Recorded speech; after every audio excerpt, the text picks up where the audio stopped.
What is up, y'all? Welcome to, I still don't really have a name for it. We're calling it the Headhunter series episode. I don't know. But basically, it's where we find videos on YouTube and we give a technical, which reminds me, I need to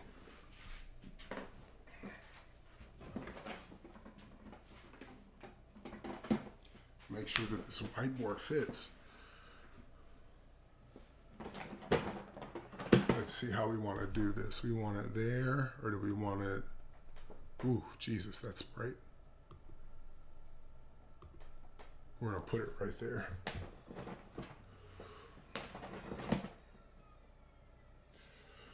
All right, so once again, our Headhunter series where we take a look at technique videos, training videos, and we pretty much give our Rakely take on it. Obviously, I have complete confidence in my abilities, and oh geez, see, this happens every time. I look at swimming as a sport more through training an athlete, like somebody with a vertical and quickness, and their athleticism make up more than an endurance athlete. So, and I took that experience from playing land-based sports where you have to be explosive, let's just say for a short amount of time, right? Like football, an average play is like 6 seconds, right? And combined it with my swimming background, which was basically maximizing every stroke of every yard because we had too many athletes in short lanes, right? Or in a lane, like, wait, I'm not even getting to that. So yeah, just kind of give my take. I don't have the external success that Bob has to where you would be like, okay, I'll follow this guy because he's coached X, Y, Z. But I've learned from people who I think are, in my opinion, right? One, I'm an Eddie Reese purist, so his superiors, Eddie and David, learned under both of them, David Marsh. So I'm very confident in what I know from them combined with my athletic background and training as an explosive athlete, and where the sport is headed. I do know that. I know the future of the sport is as far as training goes. We're talking about 30 minutes to hour-long practices and singles. So let's see. We're looking at, I don't know what exact content we're going to be commenting on, right? I'm figuring this out, building it as I fly it. We did a technique video for butterfly last time. And this time we're looking at a Michael Phelps coach. First of all, show some respect, dude. Michael Phelps coach, Bob Bowman. They're talking about what swimmers miss in freestyle, right? Now, obviously, I'm just going to not even go on a limb right here, but say Bob's not a sprint freestyle coach. Great 400 freestyle coach, in my opinion, which translates to being a great 200 freestyle coach.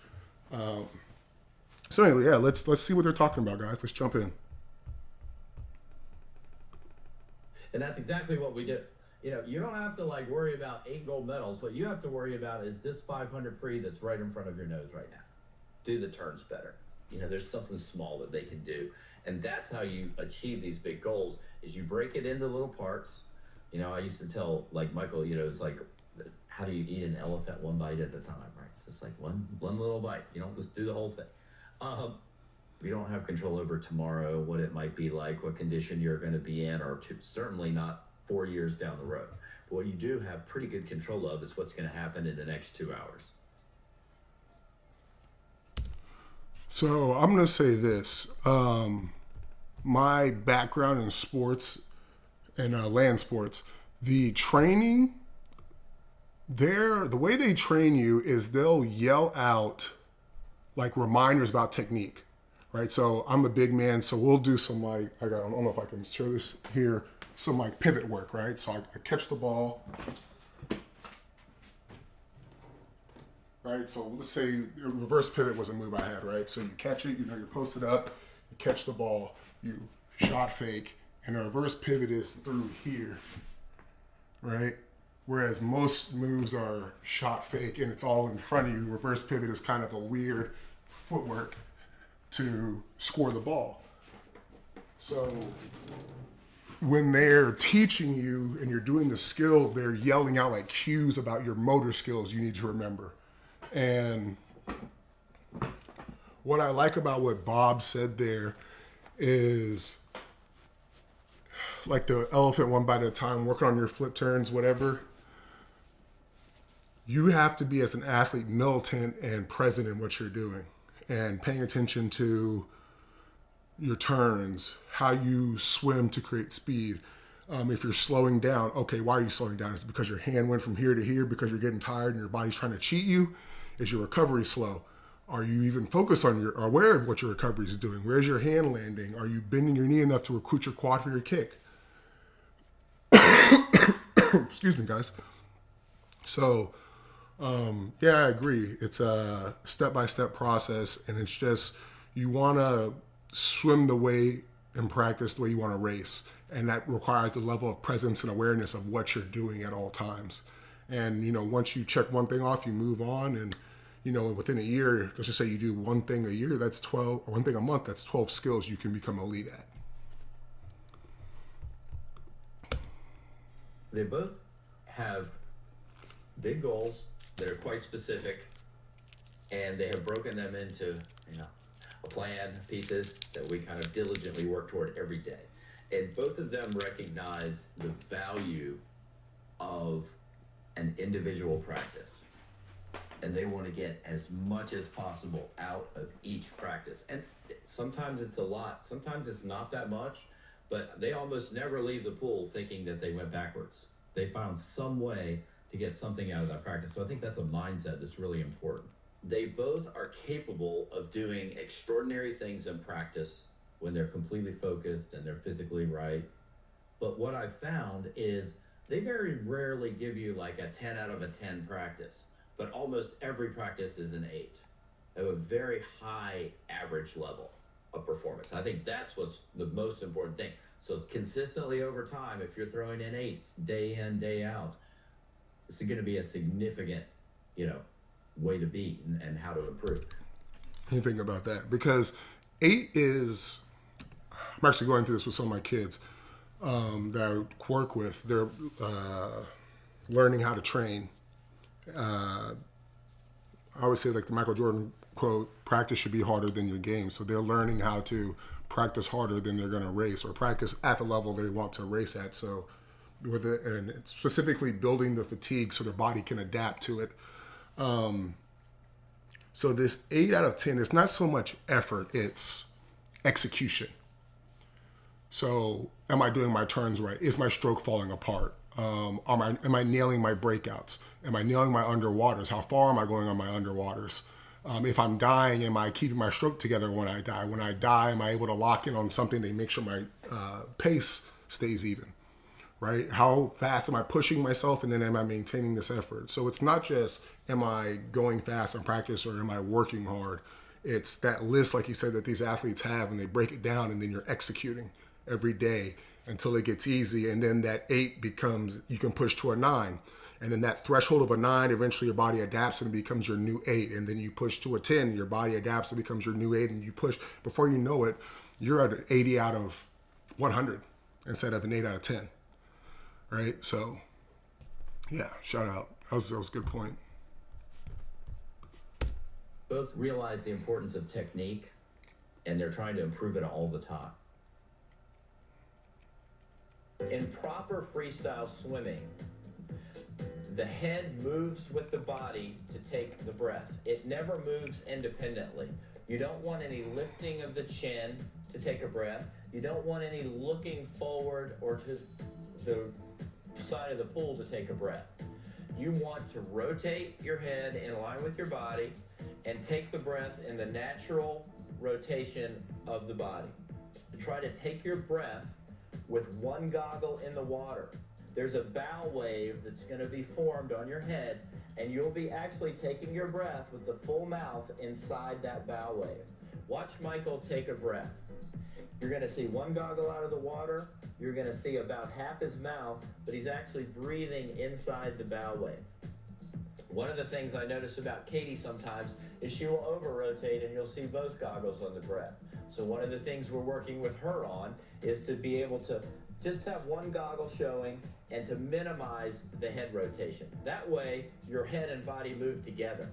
If you So this is probably like an '08 video if he has access to work with Katie. I'm assuming that's Katie Hoff.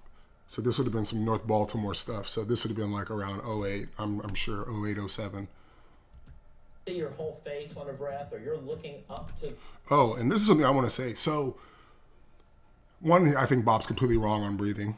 And something that's very important to realize is one, the one goggle in the water is an aesthetic, but what happens is not necessarily what it looks like. Right now, obviously with Phelps, you saw him, he had one eye in, he did it almost textbook the way Bob said. But I have videos of Phelps looking up before he breathes, which means he's getting his head over his shoulder. And once you're over your shoulder, when you turn, that eye naturally drops low. Whereas when we look at body move together. If you can we look at Katie right here, we're gonna see her do what Bob says, and that's breathe with the rotation. whole face on a breath, or you're looking. And she's stuck here. Right? You can see her, she's breathing like in her armpit instead of over her head.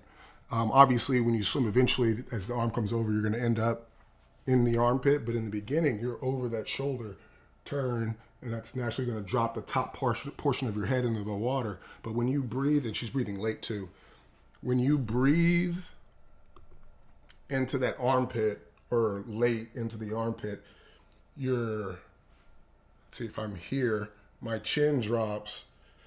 So that means both my eyes are in the water and my mouth is. So I have to roll more, which means my eye goes from being down, this eye, to going up. So and this happens to a lot of swimmers, and this is why I like swimming under your chin, getting the shoulders under the chin for freestylers. It's doing it different way, the other way, it just creates room for unnecessary errors like this. Up to the ceiling when you're taking your breath. I call it checking the weather. And you got to check the weather when you're breathing here, right? Because you got to keep going so you can get that mouth out the water, right? And you got to think about that bottom eye, right? It's traveling on a line this way. So the more I have to roll, the more my eye is going up so I can get my mouth out. Whereas if I'm over my shoulder and then let's see, what would be this shoulder? I want to make sure you can see my face. If I'm over my shoulder when I breathe, boom, my eye is going down and my mouth is going up.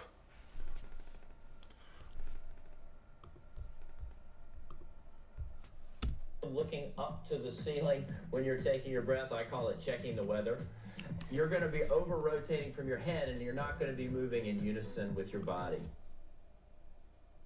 What do you do when you've never felt better in your life? When you come to practice, do your work. Feel terrible and you're not motivated, you just don't know what to do. Do your work. Right. If you're uncertain, do your work. Just come in every day, do a little something, whatever that is. And that's the meaning of it, is that these incremental, just consistently, mind-numbingly boring, consistent, everyday, deposits in your bank account. Yeah. The other factor was his physiological, obviously, makeup, right? He's made for swimming. There's no question about it. He has genetic gifts for swimming. So that was a win. Number 3 was his environment. He happened to be at North Baltimore Aquatic Club, where there was a history of producing Olympic swimmers and world records, and the expectations were there. And he came up through that thing, and just like those little kids, he's like, oh, well, I'm going to do that. We're not all built like Michael Phelps, but did you know you can actually morph your body into it? Shout out, hey, get your money, dog, but I ain't listening. It's dead, right? Every night I go over there for dinner, pretty much. I leave here, go play with the kids while he fixes. Michael cooks dinner most nights, and he is constantly wanting to learn how to do it better. He was like, "Should I cook these steaks 5.5 on each side or 5? Or what do you think?" And then once you do it, To do quite long warm-ups, probably up to 30% of the practice, because I want to gradually warm up the joints, shoulders, reinforce good technique, and get the swimmers mentally ready to do something really challenging when we're finished. following the warm-up, which may include any number of things. It might be swimming, kicking, pulling, drilling. There are all kinds of things that we do. We have the primary objective for that practice, and that's what we call the main set. That probably takes up to about 50% of the practice. And it's going to be our main objective in terms of energy systems, and we use an alternating system of energy systems, whether it be more of a threshold or endurance type training, or anaerobic, high quality type training, or a mix of those things. And we follow a daily routine through the... Something that's interesting is anaerobic, I find to a lot of coaches means it's heart rate. So, and it's heart rate and what's the other word? Rest on the wall. It's not and how hard you're going. It's not necessarily like, I think anaerobic, or I think all that stuff's stupid. I think you have cardio, which is your heart's ability to pump blood. And I think you have, I don't know what you'd call it in other sports, but like your more explosive training. I think if you break it down to those things, you'll find a lot of holes in a lot of people's training. A lot.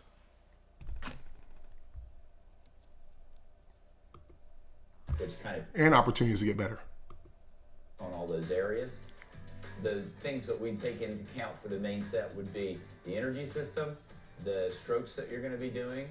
We're going to be thinking about what kind of event they're really training for. Obviously, the distance swimmers are doing something different than the sprinters, and the butterflyers are doing something different than the breaststrokers. But that main series will accomplish the main...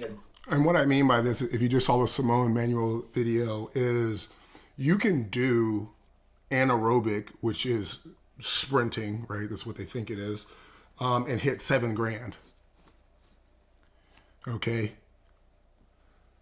Like you go 10 100s, first one is just smooth, second one, your last 100's all out, or last 25, back 50, back 75, whole 100, 50 easy. Do that 3 rounds, that's 1,200. And then because these guys are, big dogs, you can get that done in like 12, 13 minutes. And that's a quarter of your practice, and you've done 1350. 1350 and a third of practice. So that's 20 minutes. So 1350 times 3 is 39 times 2, that's 78. Very easy, right? Whereas when you think about like a sprint practice, like we're going to be focused on like your breakout, putting it together, swimming with power, maybe over a short distance. You see what I mean? It's different. It's totally different. Of the practice. And then after that, there's usually something that's quite small. Maybe it's a series of sprints. Maybe it's something technical. Maybe it's just a very long recovery swim that probably comes about 20% of the practice. So we have 30% warming up, 50% in the main series, and about 20% of something else after.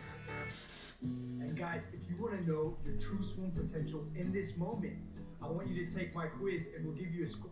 National team trip, one of his very... And we went on a national team trip, one of his very first... Christmas? And he was like, yeah. And on Christmas, literally, they came in and swam for 30 minutes and we played. The guys were like, gave him this look that I knew that was a huge psychological advantage. Yeah. And Michael's like, we're going to keep doing this. Yeah. They were then terrified of him at that point. And then he just kept going. And, you can make the case that those 52 days a year that other people aren't training. Chase had this habit of breathing into the walls on freestyle, like double breath. Mm-hmm.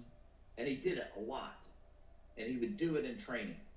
I decided one night, and it was probably the Arizona heat too. I remember it was like 1,000,000 degrees, but I was like, you know what? I am not tolerating this anymore. He did it in the set. I got Chase out, and I used a nuclear reaction, right?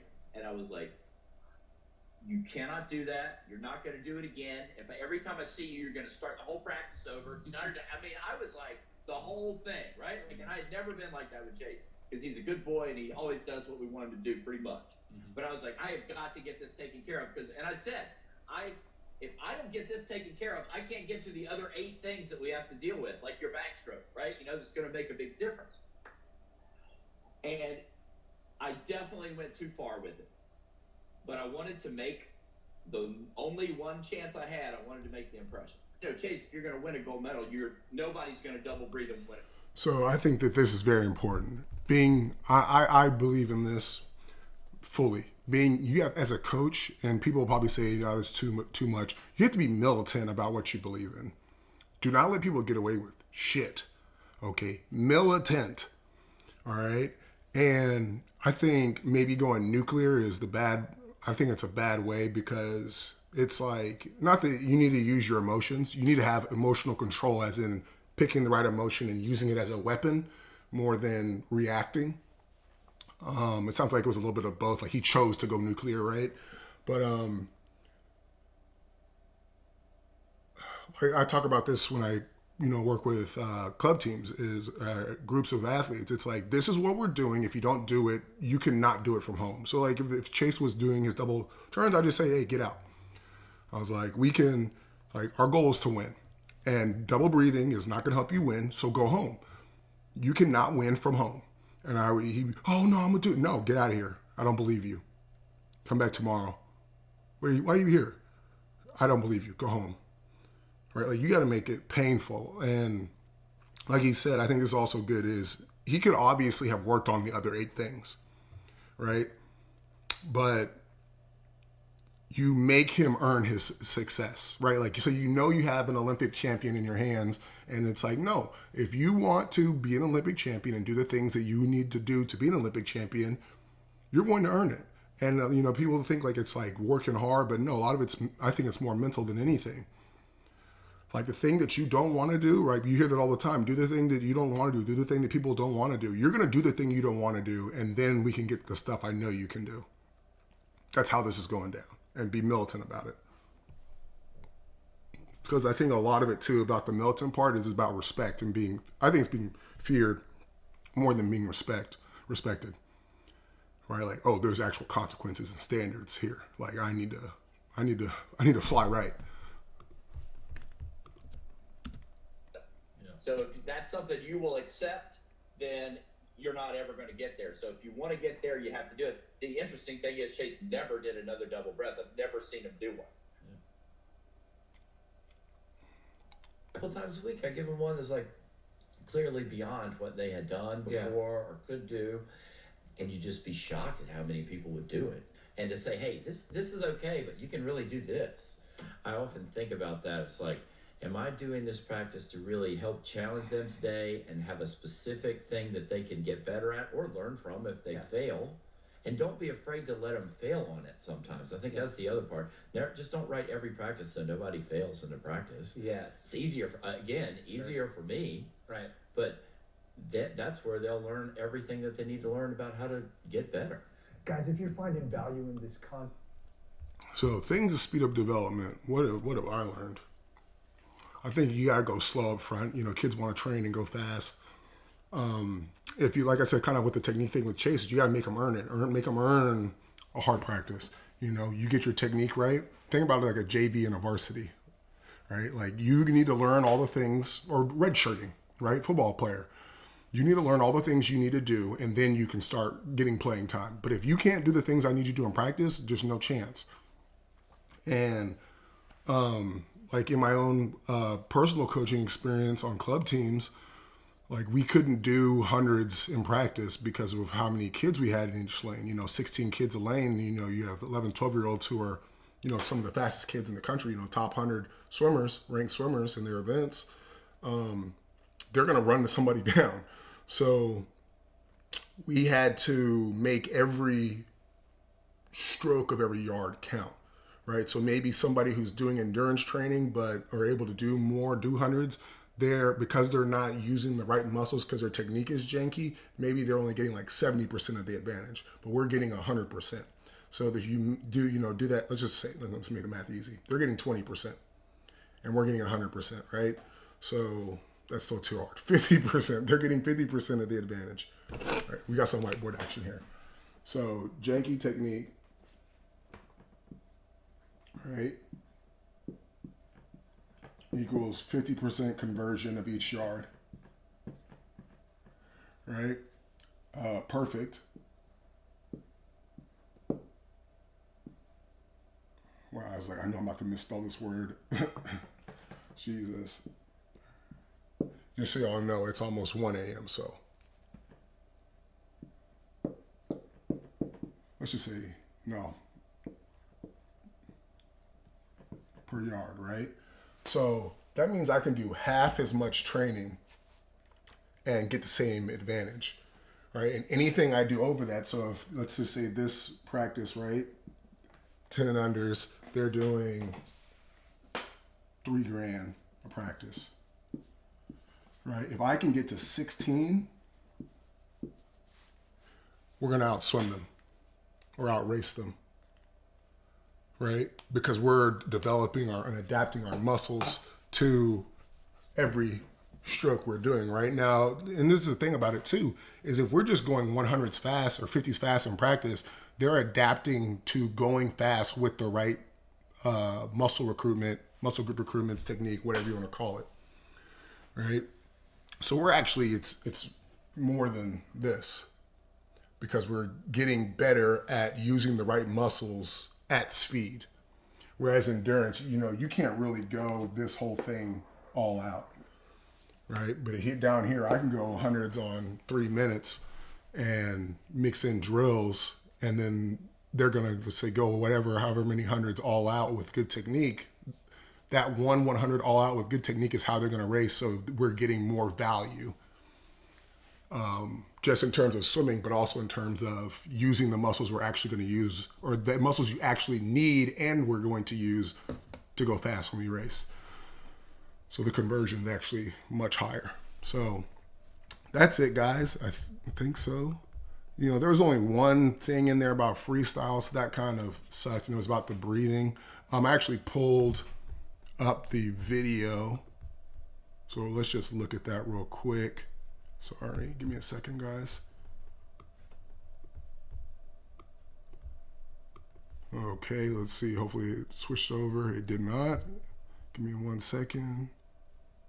We got screen capture.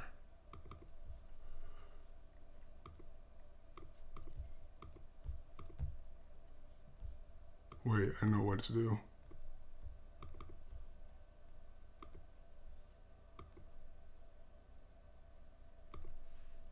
There we go. All right.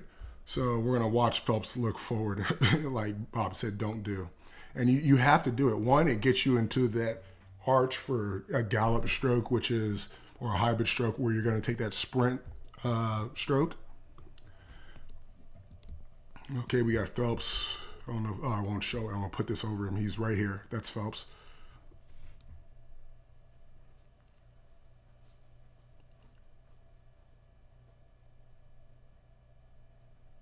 Okay, maybe this wasn't the best example. Can't really see, but we can see in this one.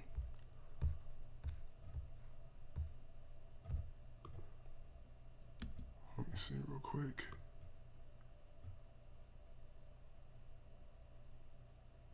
Yeah, here you can see him reach under his shoulder. I actually have this in our Gallup course.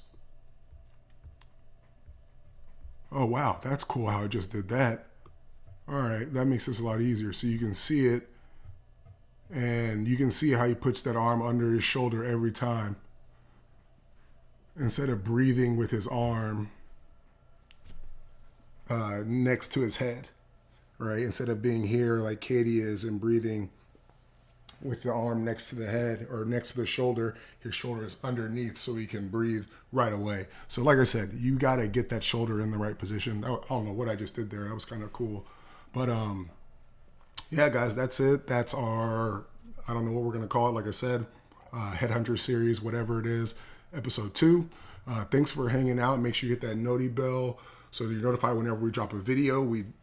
I drop a video. I do it Tuesday, Wednesday, and Friday at 10:30 a.m. Hit the like button, subscribe so that we can get pushed in the algorithm and get this information out to everybody who needs it. Once again, thanks for hanging out. We'll catch you later. Peace.